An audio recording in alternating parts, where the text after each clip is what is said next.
1월 9일 월요일 조금 남겨두기. 할머니는 손자들이 올 것을 대비해 매일 밤 주머니에 있는 동전들을 다 꺼내어 서랍에 두셨습니다.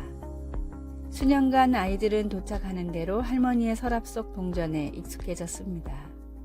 할머니는 잔돈을 모두 저금통에 넣거나 은행에 보관할 수도 있었지만 그러질 않았습니다.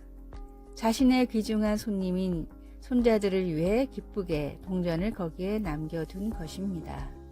이와 비슷한 사고방식이 추수에 관련하여 레위기 23장에 나타나 있습니다. 하나님은 모세를 통해 금방 이해하기 어려운 말씀을 백성들에게 하셨습니다. 밭 모퉁이까지 다 베지 말며 떨어진 것을 줍지 말라. 근본적으로 조금 남겨두라고 말씀하신 것입니다. 이 가르침으로 백성들은 하나님이 처음부터 추수를 주관하신다는 것과 소외된 사람들을 먹이는데 그의 백성을 사용하신다는 것을 떠올릴 수 있었습니다. 그런 생각은 세상의 일반적인 생각과는 다른 부분이 있습니다. 그러나 그것이 바로 감사하는 하나님의 자녀들을 특징짓는 사고방식의 하나입니다. 하나님은 넉넉히 나누는 마음을 기뻐하십니다. 그리고 우리도 자주 그래야 하는 것입니다. 말씀, 그것을 가난한 자와 거류민을 위하여 남겨두라. 레위기 23장 22절. 찬송 466장 죽기까지 사랑하신 주. 기도, 하나님, 제 삶에 공급해 주셔서 감사합니다. 다른 사람들, 특히 가난하고 어려운 사람들과 나눌 방법을 찾을 수 있게 해 주소서. 예수님의 이름으로 기도드립니다. 아멘.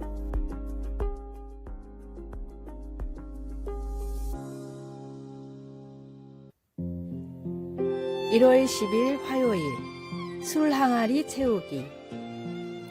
옛날 어느 부자가 자신의 하인들을 한 곳에 불러 모았습니다. 하인들이 모인 자리에는 커다란 항아리가 놓여 있었습니다. 부자는 하인들에게 금화 한 입과 작은 술단지를 하나씩 나누어 주고 말했습니다. 곧 큰 잔치를 여는데 그동안 맛보지 못했던 특별한 포도주를 연회에서 내놓고 싶다. 그러니 너희들은 내가 준 금화로 각자 다른 포도주를 한 단지씩 사와서 이 큰 항아리에 한데 섞어 두도록 해라. 여러 가지 포도주를 섞으면 어떤 맛이 날지 매우 궁금하구나. 하인들은 각자 포도주를 구하러 떠났습니다. 그런데 한 하인은 주인에게 받은 금화를 자신이 챙기고 자신의 술단지에는 물을 채워 슬그머니 큰 항아리에 부어 놓았습니다. 이렇게 큰 항아리에 물이 조금 섞인 걸 누가 알겠어? 이 금화는 내가 써야겠다. 잔치가 열린 날 부자는 포도주를 사러 보낸 하인들을 모아두고 말했습니다. 오늘의 잔치는 그동안 고생한 너희들을 위한 잔치다. 오늘 하루는 너희가 사온 술을 마음껏 마시며 즐기기를 바란다. 그리고 큰 항아리에 담긴 포도주를 나누어 주었습니다. 그런데 술을 받은 하인들은 모두 깜짝 놀랐습니다. 그들이 술잔에 받은 것은 전부 맹물이었습니다. 하인들은 모두 나 하나쯤이야 하고 생각하고 금화를 빼돌리고 물을 가져왔던 것입니다. 결국 하인들은 빼돌린 금화를 도로 빼앗기고 잔치 내내 맹물만 마시고 있어야 했습니다. 우리는 모두 사회랑 공동체에 속한 일원입니다. 그러나 간혹 나 하나쯤이야 라는 생각으로 대수롭지 않게 행동할 때가 있습니다. 하지만 그 행동은 당신이 얼마나 소중하고 중요한 사람인지도 잊게 만들어 버립니다. 오늘의 말씀, 부하려 하는 자들은 시험과 율무와 여러 가지 어리석고 해로운 욕심에 떨어지나니 곧 사람으로 파멸과 멸망에 빠지게 하는 것이라. 디모데전서 6장 9절. 오늘의 찬송 423장 먹보다도 더 겁니다. 오늘의 만나, 주님, 풍요로운 물질보다 풍요로운 은혜를 사모하게 하소서. 하나님의 말씀을 향한 뜨거운 열정을 채워달라고 기도해 봅시다.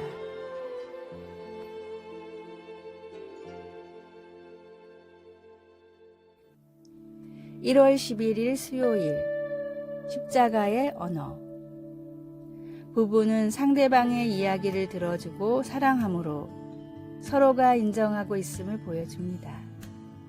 부모는 애정어린 손길로 아이들을 돌봄으로 아이들이 소중함을 보여줍니다. 코치는 선수들의 성장에 힘을 쏟음으로 그들에게 가능성이 있다는 것을 보여줍니다. 이 외에도 많은 사례가 있습니다.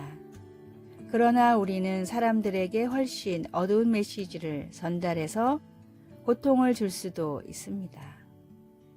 이 세상의 행동으로 보여주는 모든 메시지 중에서 가장 중요한 것이 하나 있습니다. 하나님이 우리를 어떤 사람으로 보시는지 알고 싶을 때 십자가에서 주님이 하신 행동 외에 다른 것은 볼 필요가 없습니다. 로마서 5장 8절에서 바울은 우리가 아직 죄인 되었을 때에 그리스도께서 우리를 위하여 죽으심으로 하나님께서 우리에 대한 자기의 사랑을 확증하셨느니라 라고 했습니다. 십자가는 우리가 누구인지를 보여줍니다. 우리는 하나님께서 자신의 하나뿐인 독생자를 주실 만큼 사랑하신 사람들입니다. 죄로 온전하지 못한 문화 속의 사람들의 뒤섞인 메시지와 혼란스러운 행동에 대한 하나님의 메시지는 분명합니다.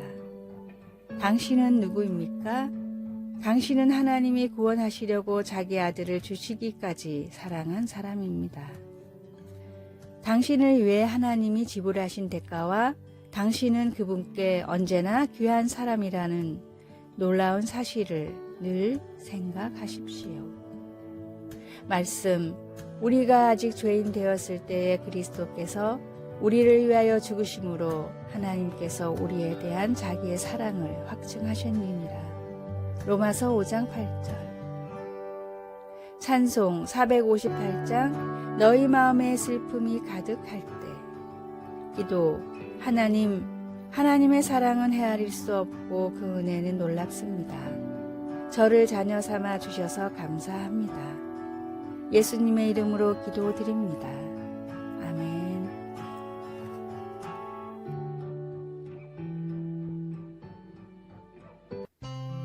(1월 12일) 목요일 기독교인의 슬픔. 시대는 점점 풍요로워지고 있지만 우울증과 공황장애처럼 정신적인 질환으로 고통받는 사람들은 점점 많아지고 있다고 합니다. 이는 그리스도인들에게도 마찬가지입니다. 상담 전문가인 브랜드 힐게만 목사님의 그리스도인이 우울증과 싸우는 10가지 방법입니다. 첫째, 주 하나님께 기도로 울부짖으라. 둘째, 그리스도인이라는 정체성을 붙잡으라. 셋째, 가벼운 운동이라도 시작하라. 넷째, 건강에 도움이 되는 식습관을 지키라. 다섯째, 믿음의 공동체를 떠나지 말라. 여섯 번째, 받은 축복을 세워보아라. 일곱 번째, 스마트폰과 인터넷 중독에서 벗어나라. 여덟 번째, 수면 시간을 늘리고 충분히 휴식하라. 아홉 번째, 중요하지 않은 일들을 끊어내라. 열 번째, 솔직한 심정을 누군가에 터놓으라. 기독교인의 우울증은 일반 사람들보다 더 힘들게 느껴질 때가 있습니다. 주님께 기도하면서 내면의 아픔을 솔직히 고백하고 간구하십시오. 주님의 십자가의 공로를 의지하며 은혜를 구하십시오. 오늘의 말씀, 여호와는 마음이 상한 자를 가까이 하시고 충심으로 통회하는 자를 구원하시는도다. 시편 34편 18장. 오늘의 찬송 419장 주 날개민 내가 편안히 쉬네.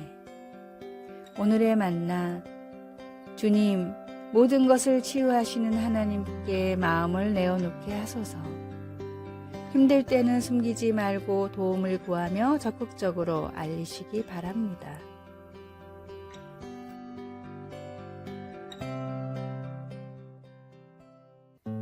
(1월 13일) 금요일. 누구를 옷 입고 있습니까? 아르헨티나 여자 농구팀이 잘못된 유니폼을 입고 토너먼트 경기에 나왔습니다. 방문팀인 그들은 흰 옷을 입어야 했는데 콜롬비아 팀의 짙은 청색 유니폼과 매우 비슷한 색의 유니폼을 입었습니다.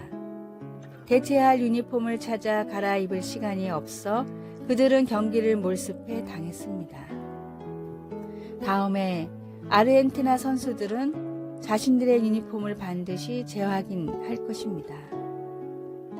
스가랴 선지자 시대에 하나님은 스가랴에게 대제사장 여호수아가 냄새나고 더러운 옷을 입은 채 하나님 앞에 나오는 환상을 보여주었습니다. 사탄은 조롱하고 손가락질했습니다. 그는 자격을 상실했고 경기는 종료됐습니다. 그러나 그에게 갈아입을 시간이 주어졌습니다. 하나님은 사탄을 꾸짖으시고 천사에게 여호수아의 더러운 옷을 벗기라고 하셨습니다. 그리고 여호수아에게 내가 내 죄악을 제거하여 버렸으니 내게 아름다운 옷을 입히리라 고 말씀하셨습니다. 우리는 태어날 때부터 입고 나온 아담의 죄에 의해 우리 자신의 죄를 겹겹이 쌌습니다. 죄의 옷을 계속 입고 있으면 인생의 경기에서 질 것입니다. 그러나 우리의 죄를 멀리하고 예수님께로 향하면 예수님은 우리의 머리부터 발끝까지 예수님 자신과 그의 의로 우리를 옷 입히실 것입니다. 이제 확인할 시간입니다. 당신은 누구를 옷 입고 있습니까? 찬송가 이 몸의 소망 무행가의 마지막 절은 우리가 어떻게 이기는지를 말해줍니다. 바라던 천국 올라가 하나님 전에 배울 때 그 주의 의를 힘입어 어여시 앞에 서리라. 말씀 내가 내 죄악을 제거하여 버렸으니 내게 아름다운 옷을 입히리라. 스가랴 3장 4절. 찬송 488장 이 몸의 소망 무언가. 기도 예수님 저희 죄가 사라지고 주님의 의로 저를 덮어주시니 감사합니다. 예수님의 이름으로 기도드립니다. 아멘.